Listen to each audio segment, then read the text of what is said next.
po, water sign, Cancer, Pisces, Scorpio. Kumusta po kayong lahat? Okay, so water sign, maraming salamat po sa walang sawang pagsubaybay sa ating pong mga reading. And kung ikaw ay bago pa lang sa ating channel, mag-subscribe na po kayo. And i-click mo na rin yung ating notification bell para lagi kang updated sa ating mga bagong upload, okay? So ayan guys, tingnan natin gabay kapalaran mo water sign, Cancer, Pisces, Scorpio. Gabay kapalaran po ni water sign. Meron tayong memories comfort us. Ayan.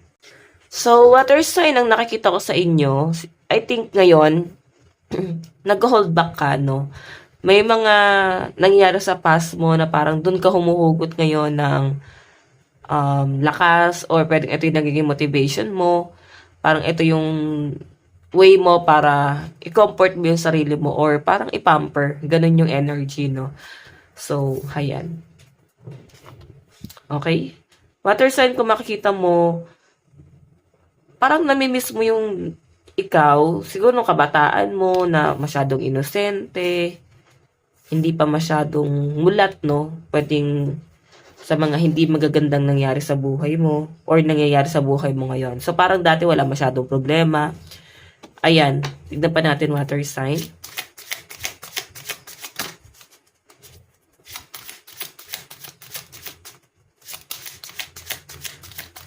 Water sign. Meron po tayong do not panic. Oh.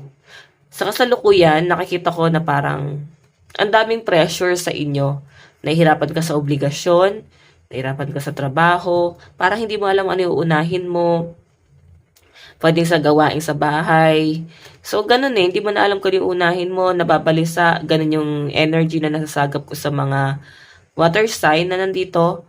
And, or sa ibang water sign, no, na nandito, or kung di ka makarelate, pwedeng nasa sun, moon, rising, and Venus sign mo, okay?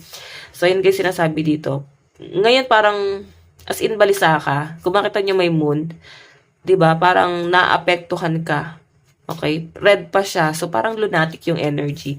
Parang nagbabago yung mood mo, nagbabago yung personality mo, and mararamdaman mo water sign parang wait. Parang hindi talaga ako 'to. And sa trauma mo 'to, parang may nakikita kasi ako na parang hinahabol kayo ng trauma nyo sa past. Ayan. May mga magandang nangyari naman sa inyo nung kabataan mo. And, yun yung parang nagiging sandalan mo ngayon. Or magiging sandalan mo, okay? So guys, huwag daw kayo masyadong mabalisa, huwag kayo masyadong nagpapanik. I-relax mo yung sarili mo. Though hindi naman guys talaga kaya, I think yung iba sa inyo may anxiety kayo. Panic anxiety.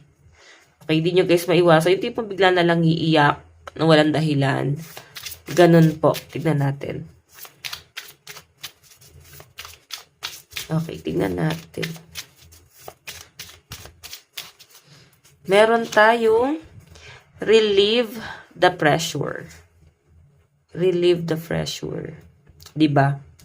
Grabe, no? Grabe yung epekto talaga ng Mercury retrograde. Sobrang apektado yung mga water sign dito. Pwede may mga taong hindi ka guys gano'n naintindihan, na misinterpret nila yung sinasabi mo. Yung gusto nila guys parang sabihin is parang nag-double meaning sa ibang tao. What I mean, yung gusto mong sabihin na parang para sa iyo maayos naman, pero para sa iba guys is parang nag-double meaning yon. Ganito po yung nakikita ko dito, water sign. So, patungkol din to guys sa mga bata. Siguro may usapin patungkol sa mga anak or sa mga anak ng ibang tao na parang sa inyo guys, sinabi mo lang yung totoo, pero I think sa iba, alam mo yun, siguro, ikaw, okay lang sa'yo nasabihin mo yung totoo. Pero sa kanila kasi, ayaw nila na parang panghimasukan mo sila. Ganon.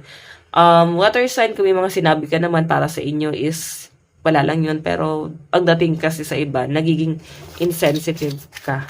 Okay, patungkol to guys sa personality. So, ayan, nagsishift talaga siya, no?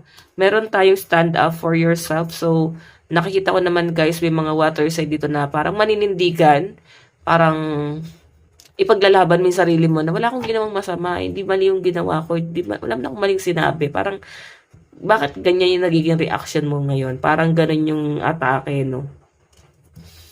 Okay? So, titignan pa natin guys. Ang ganda lang nito kasi talagang, ano to, medyo magiging matigas talaga yung ulo mo kasi alam mo talaga na wala kang ginawa, wala kang sinabing mali. Ganun po yung sinasabi dito sa card and 'di ba? Dala na ng pressure to guys eh. So mag-overthink ka talaga dito, water sign. Okay? Ayun oh.